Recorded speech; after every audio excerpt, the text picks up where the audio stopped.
Merci d'être au rendez-vous de cette édition du 20h au sommaire de l'actualité. Ce soir, la vente de l'alcool et la prostitution des commerces qui fleurissent à Dieuppeul, Liberté 3. Les habitants n'en peuvent plus. Ils accusent l'État d'être responsable de ces activités qui contribuent à la perversion des jeunes. La Croix-Rouge sénégalaise, voire rouge, l'institution est plongée crise depuis 2014. Ses membres accusent leur directeur de mauvaise gestion et sonnent l'alerte en cette journée internationale de la Croix-Rouge. Le maire de Ribot-Escale, dans le viseur de ses administrés, les populations de cette localité du département de Koungheul ne se retrouvent pas dans la gestion de la municipalité par Yaya Sow. Voilà pour les principaux titres de l'actualité.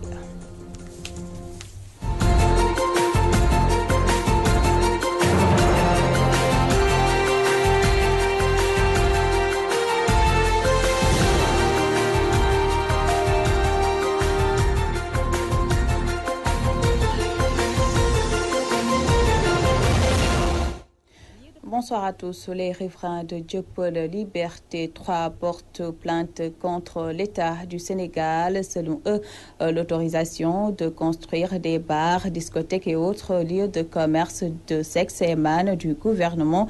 Pour ces riverains, cette situation contribue à pervertir les jeunes de leur quartier. Fatoumata Sey, reportage. Prostitution et d'éducation cohabitent à Dieuppeul Liberté 3 entre l'école et les bars implantés un peu partout. Une situation anormale selon le collectif des riverains qui accuse l'État. Que j'accuse l'État du Sénégal de racket sur le dos d'une population innocente. Racket veut dire extorsion de fonds. Sur un lieu où le président de la République a sorti un décret pour interdire tout commerce. Si l'État du Sénégal donne des licences de discothèques, de bars, les discothèques payent l'État du Sénégal, les bars payent l'État du Sénégal. Et nous, la population qui s'y résidons, si on écrit à l'État du Sénégal pour qu'il mette fin à ça, l'État du Sénégal ne réagit pas, ça s'appelle tout simplement racket.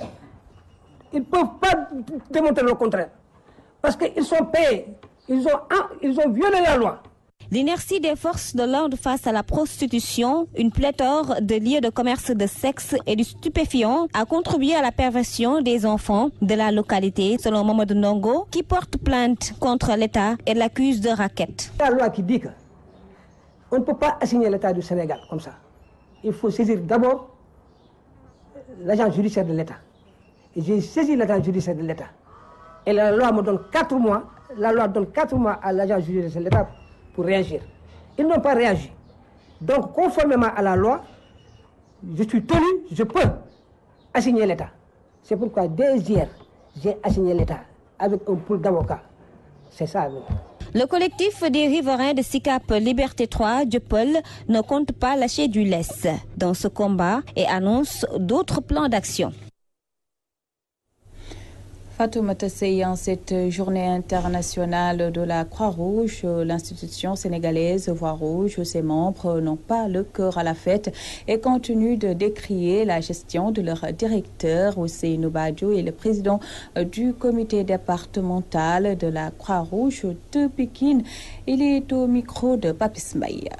La rencontre s'inscrit dans le cadre de la célébration de la journée internationale de la Croix-Rouge. Oui. Alors, donc c'était pour nous l'occasion d'attirer encore l'attention des communautés sur le mouvement qui célèbre aujourd'hui son anniversaire. Bon, né en 1859, elle est aujourd'hui vieille avec plus de 150 ans d'expérience, mais également d'intervention, d'appui aux communautés vulnérables sur le terrain.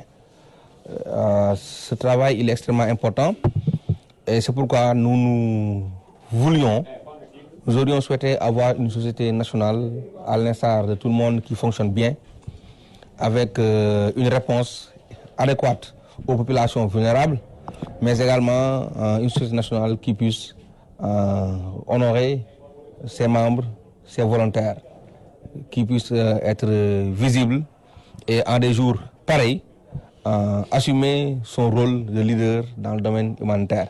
Malheureusement, ce n'est pas le cas. Nous constatons, avec vous d'ailleurs, que notre société nationale depuis 2014, est précipité dans une crise institutionnelle, une crise organisationnelle, mais une crise qui découle de la volonté du président national de ne pas déposer un bilan après 4 ans de gestion. Car il faut le rappeler, ce monsieur Diallo, bien sûr, pour ne pas le nommer, est arrivé à la Croix-Rouge en 2010. Après un mandat de 4 ans, un premier mandat, il se devait de présenter un bilan financier pour dire ce qu'il a fait, ce qu'il n'a pas fait, les succès, les ratés. Malheureusement, s'étant refusé à présenter ce bilan, il a organisé des difficultés à la société nationale pour ne pas être contraint à présenter ce bilan-là. Et depuis lors, des camarades courageux ont assumé la résistance et lui font face. Ceci a plongé la structure dans des difficultés. Dans le nord du pays, les femmes de la FEPRODES ont profité de la quinzaine de la femme organisée à Richard Toll pour remettre sur le tapis la faillite de leur banque privée depuis 3 ans. Elles mettent à l'index Macky Sall et réclament réparation. Leur porte-parole, Fatou Dieng, s'est confiée à Gabriel Barpier. Maintenant, aujourd'hui, on est là pour créer notre ras-le-bol. Nous avons notre banque. Nous avons financé les productrices et les transformatrices. Et à notre grande surprise, le président de la République a épongé les dettes. Et nos clients ont refusé de payer. Nous n'avons pas été subventionnés. Nous sommes une banque privée et notre banque est à genoux. Maintenant, nous sommes là pour dire à Madame Mariama Sarr que des femmes braves et travailleuses avaient décidé de tenir la tête haute et de travailler, d'être autonomes. Nous avons cotisé 50 francs chaque femme pour avoir 60 millions et poussières. Et ces 60 millions qui étaient dans nos banques sont dans les mains des paysans qui refusent de payer à cause de l'épongement des dettes. Et nous voulons que Mme Mariama Sarr et M. le Président de la République nous fassent honneur pour régler notre problème. On a fermé notre banque, on l'a scellé avec des semences, nos magasins et tout, à 60 millions de francs. L'actuelle présidente de la banque a refusé de nous donner nos biens. Elle a refusé. Et on ne sait pas ce que c'est. Vous êtes combien actuellement? Nous sommes pratiquement 5000 femmes de Saint-Louis à Podor. Parlons politique. À Nioro, le Parti socialiste réaffirme son ancrage dans Benno Bokk Yakaar. Les femmes PS de la localité en assemblée générale à Paoskoto déclarent qu'elles vont soutenir la candidature de leur maire Ali Mané pour les prochaines législatives. Diatou Tramé parle en leur nom au micro de Al-Hassan Ba. Nous voici réunis, nous les femmes de la coordination Nioro-Pos. Réitérons notre engagement au sein du Benno Bokk Yakaar. Conformément à la réunion du 29/4/2017 des maires et leaders. Confirmons l'unité du Parti socialiste comme décidé par l'Union des coordinations à sa réunion du 30/4/2017 à Pos. Notons cependant l'agitation de quelques éléments qui ne sont animés que leurs propres intérêts. Ainsi, à faire du fractionnisme. Réaffirmons la quasi-unanimité du parti à rester dans la dynamique unité du Benno Bokk Yakaar. Proposons au parti de rappeler à l'ordre s'il faut même exclure les camarades qui rament à compte courant pour que de tels actes ne se reproduisent plus. Comme il faut, comme d'habitude, derrière nos responsables. On est d'accord pour retenir Ali Mané aux listes nationales au niveau du département de Nioro, Benno Bokk Yakaar.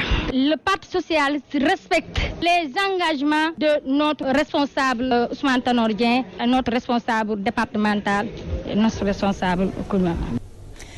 L'APR s'affaiblit à Pékin-Ouest. Des militants de ce parti ont décidé de rejoindre le PDS. Ils justifient leur décision par le mauvais comportement du maire de la localité, Pape Gorgui Ndong. Les détails avec Théodore Semedo. Malaise dans les rangs de la mouvance présidentielle en banlieue, des militants de l'APR de la commune de Pékin-Ouest démissionnent pour déposer leur baluchon au Parti démocratique sénégalais grâce à Nogoy Seck, responsable politique libéral dans la localité. Ils justifient leurs mesures par le mauvais comportement de leur maire, Pape Gorgui Ndong, dont ils déclarent la guerre. On l'a tous constaté, la commune de Pékin-Ouest est promesse non tenue et un maire étranger qu'on nous a imposé. Aujourd'hui, en tout cas, collaborer avec Madame le maire Adja Nogoy. dama nekk APR di ànd ak Pape Ndong fu mu dem ñu ànd ak moom lu mu xewle ñu ànd ak moom fu mu bëgg ñu yëkkati ko waaye boobu ba tey dañoo gis ne moom boppam la talul gox bi. Pour les responsables du Parti démocratique sénégalais qui étaient venus présider la rencontre, dont l'ancien président du groupe parlementaire libéral, l'heure est à la mobilisation pour apporter des changements à l'Assemblée nationale en vue de préparer la venue de Karim Wade pour organiser le départ de Macky Sall. Le président de la majorité avait envie, honnêtement, d'aller vers la rupture. C'est dès le départ. Il s'est engagé sur plusieurs fronts. Mais toutes les commissions d'enquête qu'il avait annoncées, est-ce qu'elles ont eu lieu? Vous répondez non. Que l'organisation des questions orales a eu lieu une fois par semaine pour le ministre et une fois par mois par le Premier ministre? Non. Est-ce qu'il y a eu des séances de commission d'information? Non.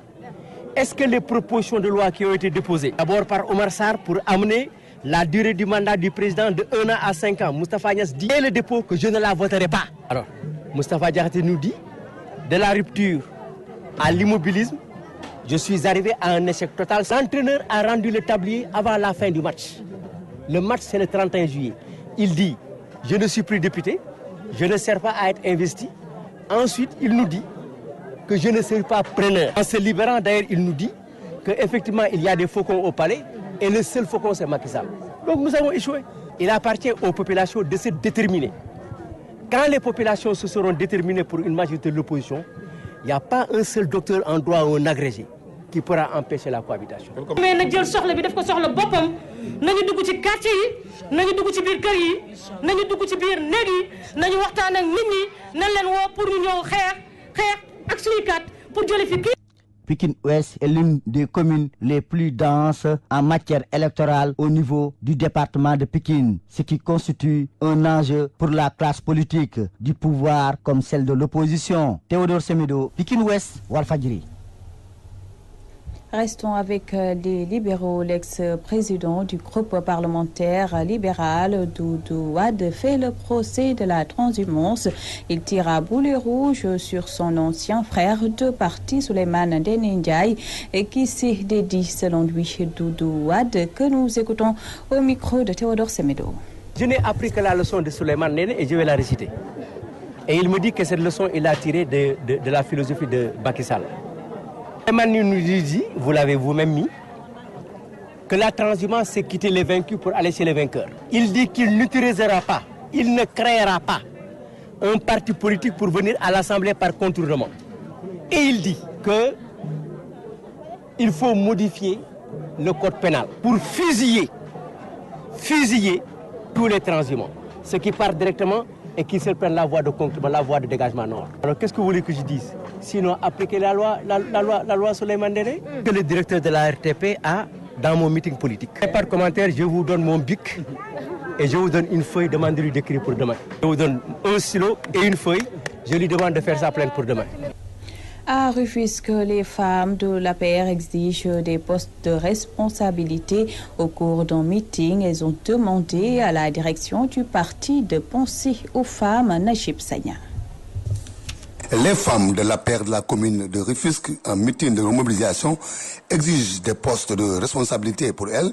Il est temps que le parti pense à ces femmes. Si les femmes ne dirigent pas la liste, ici à Rufisque, le président Macky Sall restera dessus à Rufisque. On réclame les femmes de Rufisque, on réclame leur part dans le parti parce qu'il n'y a aucune femme qui a quelque chose à appuyer le président Macky Sall à Rufisque. On voulait 2 postes et des nominations. La députée Awania, qui présidait le meeting, s'est dit très touchée par la mobilisation des femmes de Rufisque-Est avant de demander l'unité du parti ici à Rufisque pour gagner les élections législatives. Je lance un message à tous les responsables qui sont ici à s'unir, à être un bouclier pour avoir une majorité à l'Assemblée nationale. C'est ce que le président Macky Sall attend de chaque responsable. L'APR semble être l'un des rares partis politiques à Rufisque qui aujourd'hui est sur le terrain. Rufisque n'est pas Politique toujours, meeting départemental de Benno Bokk Yakaar à Kédougou. Les militants sonnent la mobilisation avec le slogan « Ensemble » pour plébisciter le président Macky Sall au soir du 31 juillet. Mamadou Diop demande aux maires des communes rurales qui ont boycotté le meeting de se mettre dans les rangs du parti avant qu'il ne soit trop tard. La correspondance de Soli Bouramadabo. En prélude des séances électorales à venir, des militants du Benno Bokk Yakaar affûtent leurs armes et sonnent la mobilisation venue de toutes les 6 communes du département avec comme slogan d'unité, ces militants et sympathisants crient des arts. Victoire. On n'a pas un électorat important pour justement peser sur l'échiquier politique. On n'a pas un marabout qui donne des milliers de talibés pour donner le fameux Diggle. Nous n'avons pas un grand multimilliardaire pour imposer. Alors, la seule voie, le seul salut pour nous, pour les populations de Kédougou, c'est l'unité. Quand il n'y a qu'un seul poste pour tout le département de Kédougou, on n'a pas besoin de nous déchirer, de nous donner des coups et de nous désunir pour un poste. À cette occasion, Mamadou Diop, initiateur de ce meeting départemental tant attendu, n'a pas été tout tendre avec des maires qui ont brillé par leur absence. Aujourd'hui, ce meeting-là, c'est un meeting départemental, ce n'est pas un meeting communal. Parce que toutes les communes sont représentées dignement.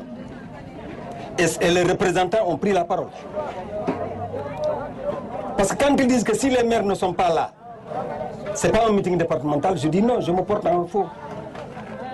Si les populations de ces communes-là sont là, c'est un meeting départemental. Parce que toutes les communes sont représentées. Donc de ce fait, l'absence des maires ne signifie pas grand-chose pour moi. Parce qu'il ne suffit pas d'être avec les élus, certains responsables, il suffit d'être avec la population. Parce que le jour J, c'est les populations qui vont voter. Les maires, ils n'ont que leur carte, pas plus.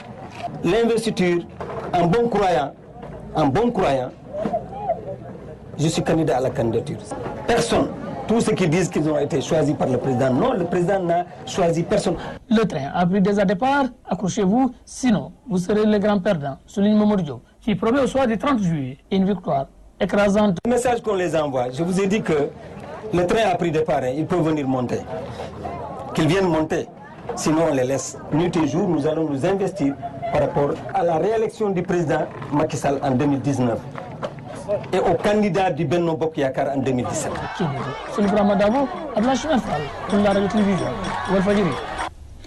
Je vous le disais en titre, les populations de Ribot-Escale dans le département de Koungheul ont donné de la voix pour dénoncer la gestion nébuleuse de leur maire. Ils menacent de sanctionner l'APR si toutefois Yaya Sow est investi sur les listes pour les législatives. On va y revenir avec Al-Hassan Ba. CRD préparatoire des journées culturelles islamiques de Djia Serigne Cheikh Gaïndé Fatma Mbacké et Serigne Mbacké Sokhna Lo les vendredis 19 et samedi 20 mai à la place de l'obélisque. Cheikh Abdou Lahad Mbacké Gaïndé Fatma rassure que toutes les dispositions ont été prises pour le bon déroulement de l'événement. Écoutons-le. Serigne Mbacké Sokhna Lo kenn ko na xam na ko te ñoom ñaar ñooñi la ñuy defal bis ngir wane gis-gis bi nga xam ne amoon nañu ko muy vision bi nga xamante ne bii moom la ñu amoon. Tout le monde connaît Serigne Cheikh et c'est pareil pour Serigne Mbacké Sokhna Lo. Nous profiterons de ces journées pour montrer à la face du monde ce que Serigne Cheikh a débuté et qui a été perpétré par Serigne Mohamed. Ces journées nous permettront aussi d'aborder des sujets comme l'éducation mais aussi l'unité des musulmans. Donc c'est un grand jour. Nous nous réjouissons de l'engagement de l'État pour accompagner la famille pour la réussite de l'événement. Nous vous remercions vraiment. La sécurité, l'eau, l'électricité, tout est pris en compte. Nous avons confiance. Seulement vous exhorter à redoubler d'efforts pour obtenir les résultats escomptés. Chacun a pris des engagements et nous avons confiance que ces engagements seront respectés. Seulement, nous demandons l'aide de Dieu pour que tout se passe pour le mieux. En tout cas di leen daal wan suñu kóolute ak suñu rafet njort ci ne buñ ci àggee ba mu jàll danañ toogaat fii santante lépp demee ni nga xamante ne bii noonu lañ ko bëggee woon. La Gambie a été dépouillée de ses biens financiers. Yaya Jammeh n'a laissé dans les caisses qu'un montant de 30 millions de dalasi. À propos de Fatoumata Diallo Tambadjan, selon la vice-présidente gambienne, l'économie gambienne peine à se relever. Nous l'écoutons au micro de Aboukan. On a pas mal de choses qu'on a acquis depuis qu'on a pris le pouvoir en décembre 2016. Et on avait, malgré les difficultés qu'on a rencontrées pendant la politique, impasse politique, on a premièrement relâché les prisonniers qui étaient détenus sans jugement et qui étaient persécutés politiquement. On a aussi continué à engager la population pour les apprendre de notre agenda, c'est-à-dire ordre des trottoirs. Nous avons commencé une investigation. Nous avons réserve 2 mois de réserve de la Banque centrale pour ci xayma mënuma xam chiffre bi ndax loolu liggéey ministère de finance la wante nag xam naa ne rek du xaalis bu bari. À peu près dina war a nekk 30 millions.